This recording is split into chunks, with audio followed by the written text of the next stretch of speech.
Good day मित्रों। मैं Manoj Mishra competition point पे आपका स्वागत करता हूं। मित्रों, आज हम लोग चर्चा करेंगे एक्शन रिसर्च के बारे में, जिसे क्रियात्मक अनुसंधान भी कहते हैं।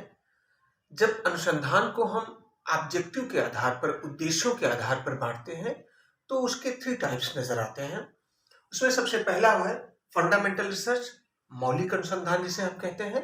दूसरा है अप्लाइड रिसर्च या प्रयुक्त अनुसंधान जिसे हम कहते हैं। और तीसरा उसका प्रकार एक है क्रियात्मक अनुसंधान, जिसे हम एक्शन रिसर्च के नाम से जानते हैं।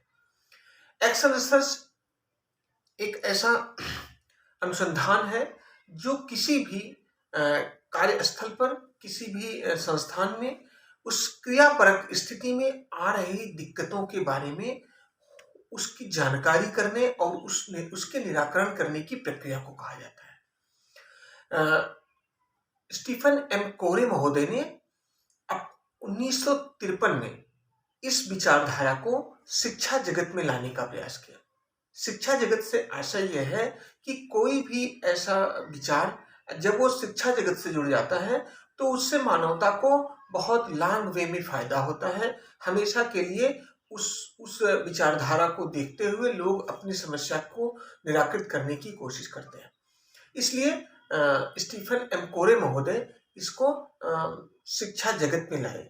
उन्होंने अपने इस क्रियात्मक अनुसंधान के प्रति एक परिभाषा दी, जिसमें उन्होंने कहा कि action research is research used by teachers, supervisors and administrators to improve the quality of their decisions and actions. यह एक ऐसा अनुसंधान है जो शिक्षकों के द्वारा, निरीक्षकों के द्वारा तथा प्रशासकों के द्वारा किया जाता है, जिससे वो अपने निर्णयों और अपने कार्य या क्रियान्वयन को उच्च स्तरता पे ला सके या उसमें उन्नयन कर सके। ये इनकी एक सार्थक परिभाषा कही जाती है। मित्रों, इसको हम लोग कंप्लीट करने के लिए कई यूनिवर्सिटीज में एक्शन रिसर्च का ड्यूरिंग प्रैक्टिस इन टीचिंग के दौरान ही फाइल बनाई जाती है या उसको एक्शन रिसर्च करके देखा जाता है, उसका प्रेजेंटेशन होता है। कहने का आशय यह है कि यह उस प्रक्रिया में किया जाता है बीएड कोर्स में, जब कोई भी प्रशिक्षु या प्यूपिल टीचर जब वो अभ्यास शिक्षण करता है, प्रैक्टिस इन टीचिंग के दौरान क्लास में लगातार एक महीने जो उनके प्रशिक्षण का समय होता है, जिसमें वो दोनों विषयों के 20-20 लेसन प्लान बनाते हैं। उसके दौरान वो क्लास में जाते हैं, क्लास में पढ़ाते हैं और उनके सुपरवाइजर्स उनको कमेंट करते हैं। वो उसके आधार पर धीरे धीरे सुधार करते हैं। तो हर विद्यार्थी को, हर प्रशिक्षु को कोई न कोई ऐसी समस्या जरूर निकल के आती है, चाहे वो विषयगत हो, चाहे वो अनुशासन परक हो, चाहे वो कक्षागत व्यवहार से संबंधित बातें हो। वो उस समस्या से एकाकार होते हैं और उस समस्या को दूर करने के लिए वो एक क्रियान्वयन करते हैं और वो क्रियान्वयन करके एक बार करके उसका आकलन करते हैं। फिर अगर वह समस्या कमतर होती है तो फिर उसको वो दूसरी बार उसे अपना के 2-3 बार करके उस समस्या को मिनिमाइज कर देते हैं, जिससे उनके कार्यस्तर का अर्थात बच्चों की लर्निंग स्थिति, अधिगम की स्थिति ऊपर उठ जाती है और इससे उनके शिक्षण का स्तर या उनके शिक्षण या टीचिंग प्रोफिशिएंसी बढ़ जाती है। तो इस क्रम में हम लोग इस क्रियात्मक अनुसंधान को या एक्शन रिसर्च को कुल छोटे छोटे 10 स्टेप्स में कंप्लीट करते हैं, जिसमें इसके 2 स्टेप्स हैं जो क्रियापरक होते हैं।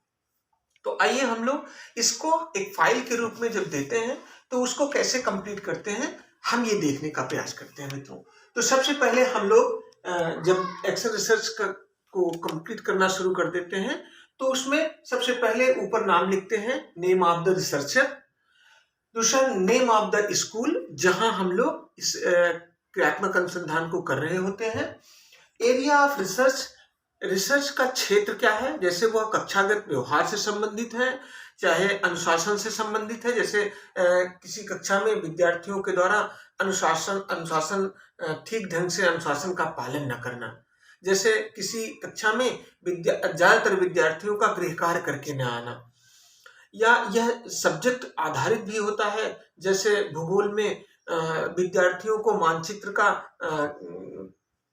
की स्थिति के बारे में, दिशा की स्थिति के बारे में समझ में न आना। नागरिक शास्त्र में विद्यार्थियों का कभी कभी ऐसा होता है कि अनुच्छेदों को क्रमबद्ध रूप से उनको व्यवस्थित याद न हो पाना।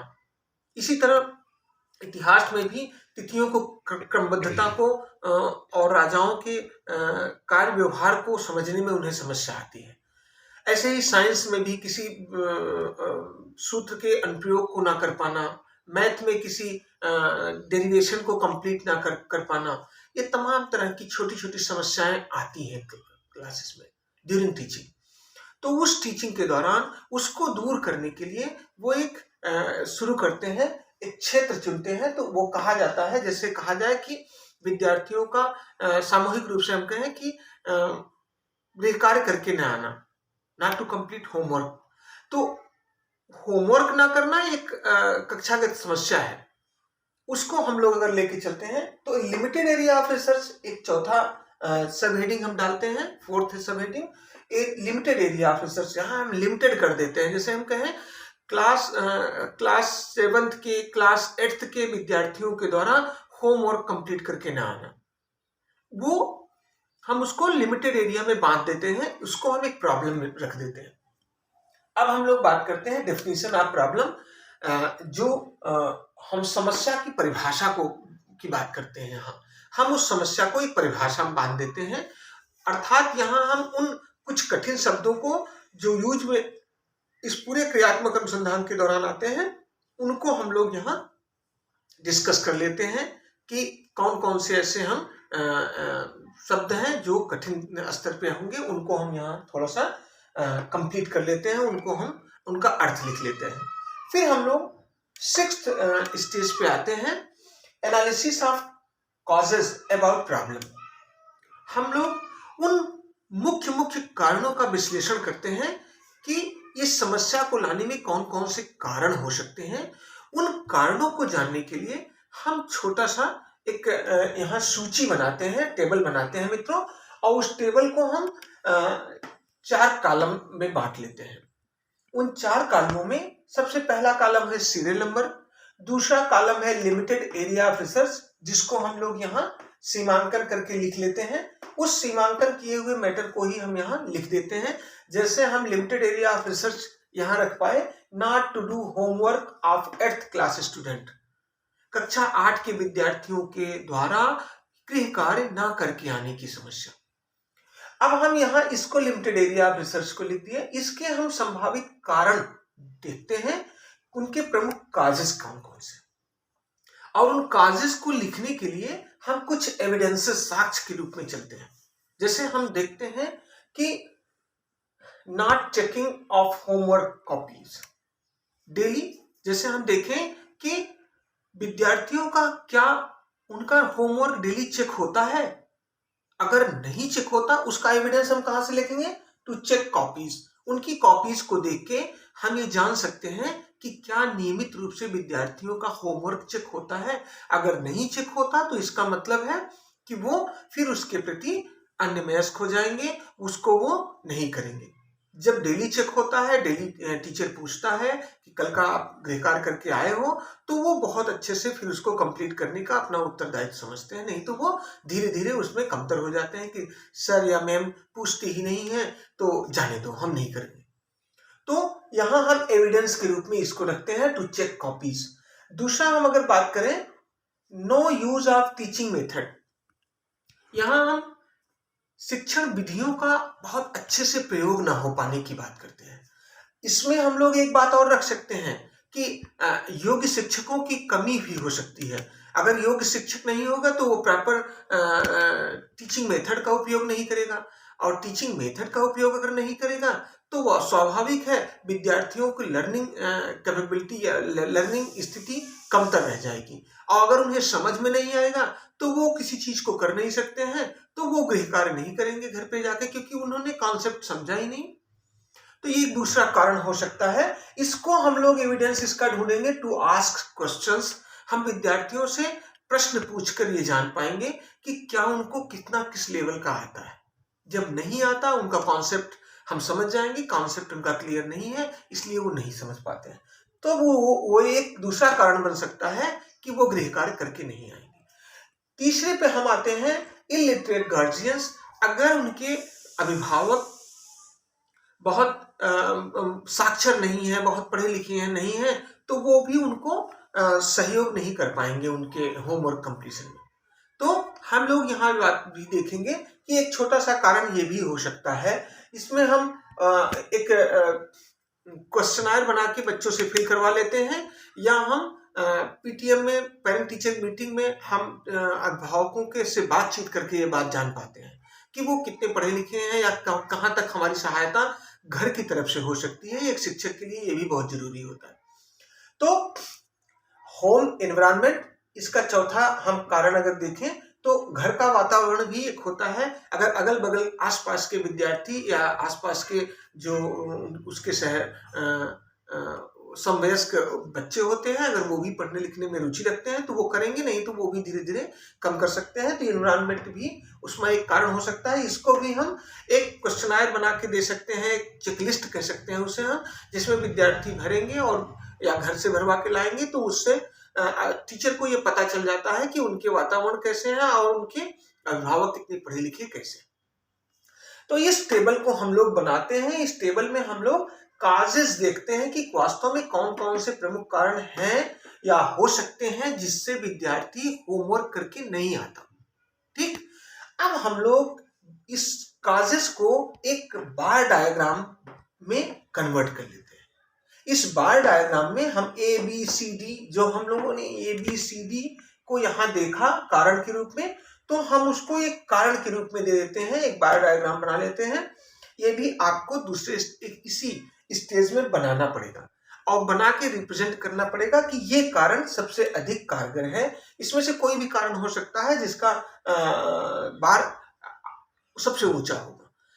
अब हम लोग इसी बार के सबसे ऊंचे कॉलम को, अर्थात हम लोग किसी 2-3 कारण पे ध्यान देते हुए फिर रिसर्च को आगे बढ़ाएंगे। और वो रिसर्च के आगे बढ़ाने का, जैसे हम कहें, छठा या 7वां स्टेज है एक्शन हाइपोथेसिस, जिसे हम लोग क्रियात्मक अनुसंधान, क्रियात्मक परिकल्पना कहते हैं। यहाँ हम लोग क्रियात्मक परिकल्पना एक या दो क्रियात्मक परिकल्पना बनाएंगे। जैसे हम कहें टू चेक होमवर्क रेगुलरली, हम विद्यार्थियों के उनके गृह कार्यों को डेली चेक करके या उनको जांच करके उनकी इस समस्या को कम कर सकते हैं, ऐसा हम परिकल्पना कर लेते हैं। या टू टीच इजली, या किसी भी शिक्षक के द्वारा उनको बहुत सरल ढंग से, क्रमबद्ध तरीके से, प्रॉपर टीएलएम का यूज करते हुए हम उसे पढ़ाएं। अगर इस तरह हम उसे पढ़ाएंगे तो धीरे धीरे वो विद्यार्थी क्रमबद्ध रूप से बातों को समझ पाएगा और उसका कॉन्सेप्ट क्लियर होगा। और अगर उनका कॉन्सेप्ट क्लियर हुआ तो उनको होमवर्क करने में कोई समस्या नहीं आएगी। तो हम ऐसे 2 परिकल्पना बनाते हैं। इस 2 परिकल्पना के बाद हम इस परिकल्पना के आधार पर फिर अगला जो कॉलम है 7th स्टेज, वो इवैल्यूएशन का है। अब वो इवैल्यूएशन का कॉलम प्री टेस्ट और पोस्ट टेस्ट का एक प्लान ऑफ एक्शन को हम आगे बढ़ाते हैं। इसी जो क्रियात्मक परिकल्पना बनाए, इसी क्रियात्मक परिकल्पना के आधार पे हम प्लान ऑफ एक्शन करते हैं और इवैल्यूएशन में इसको प्री टेस्ट के रूप में रखते हैं। तो प्लान ऑफ एक्शन जो सबसे पहले करेंगे, हम इन समस्याओं के आधार पर परिकल्पना बनाए और परिकल्पना के आधार पे हमने प्लान ऑफ एक्शन तैयार किया कि हम ऐसा क्रिया करेंगे। और इसमें एक टेबल हम पुनः बनाते हैं और उस टेबल में हम लोग उस समस्या को दूर करने के उपाय को आधार बनाते हैं। जैसे हम ऐसे इसमें हम 5 कॉलम लेते हैं मित्रों।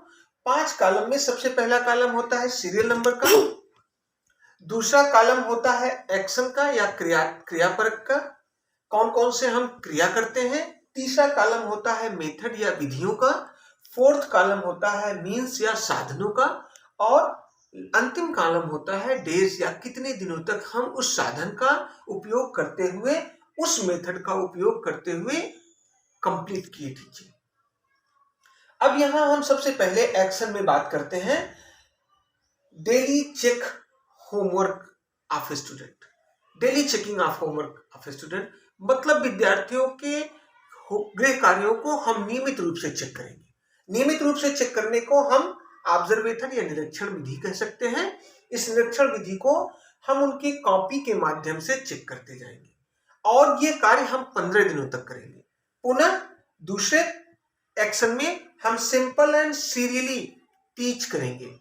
प्रॉपर टीचिंग मेथड को उपयोग करते हुए, टीचिंग लर्निंग मटेरियल का उपयोग करते हुए हम उसको बहुत अच्छे से पढ़ाएंगे, समझाएंगे। ये एक डेमोन्स्ट्रेशन मेथड कहा जा सकता है, जहां हम चार्ट मॉडल्स को डेमोन्स्ट्रेट करते हुए उनको कॉन्सेप्ट को बहुत अच्छा समझाने का प्रयास करेंगे। और जब ये डेमोन्स्ट्रेशन मेथड को हम इसके साधनों में चार्ट या मॉडल लेते हैं और इसको भी हम 15 दिन तक करते हैं। फिर थर्ड में हम एलिजिबल टीचर्स की भी बात यहाँ कर लेते हैं कि योग्य शिक्षकों को भी हम अपने यहाँ नियुक्त करें या उनको व्यवस्थित करने की कोशिश करें, या टीचर बदल के उनसे पढ़वाया जाए, या टीचर योग्य शिक्षक हो। तो इसमें हम इंटरव्यू का माध्यम लेते हैं। मेथड इंटरव्यू के माध्यम से योग्य शिक्षकों को चुनाव होता है और पैनल होता है। एक साधन के रूप में पैनल गठित होता है जो योग्य शिक्षक का चुनाव करता है। यहाँ फिर देश की बात नहीं होती, वो शिक्षक नियुक्त हो जाता है। अगला है गार्जियंस मीटिंग। यहाँ हम पीटीएम की बात करते हैं, पेरेंट्स टीचर मीटिंग की। तो पेरेंट्स टीचर मीटिंग के माध्यम से उनसे डिस्कशन करते हैं हम। यह मेथड डिस्कशन कहलाता है। इसमें साधन को हम पीटीएम कहते हैं, पेरेंट टीचर मीटिंग। इसके माध्यम से 2-3 बार महीने में हम उनको बुला के, उनसे बातचीत करके, उनको थोड़ा सा शिक्षा के बारे में जागरूक करते हुए, उनको बच्चों के प्रति उनके क्या कार्य और व्यवहार हो सकते हैं, उनका थोड़ा सा निर्देश देके उनको भी हम बहुत अच्छे से समझा सकते हैं। अगर हम प्लान ऑफ एक्शन ऐसा करेंगे और इस प्लान ऑफ एक्शन के आधार पे फिर हम इवेल्युएट करेंगे, फिर से हम पोस्ट इवेल्युएशन करेंगे। इसे प्री टेस्ट करेंगे before plan of action, and after the plan of action हम पोस्ट टेस्ट करते हैं। और पोस्ट टेस्ट के बाद हम फिर उसका कंक्लूजन निकालते हैं, अर्थात इन्फ्रेंसेस, निष्कर्ष निकालते हैं। उस निष्कर्ष के आधार पर फिर हम सजेशन देते हैं। यह सजेशन जो है वह 10th स्टेज होता है और आपके सब हेडिंग में ये 10th हेडिंग होगी।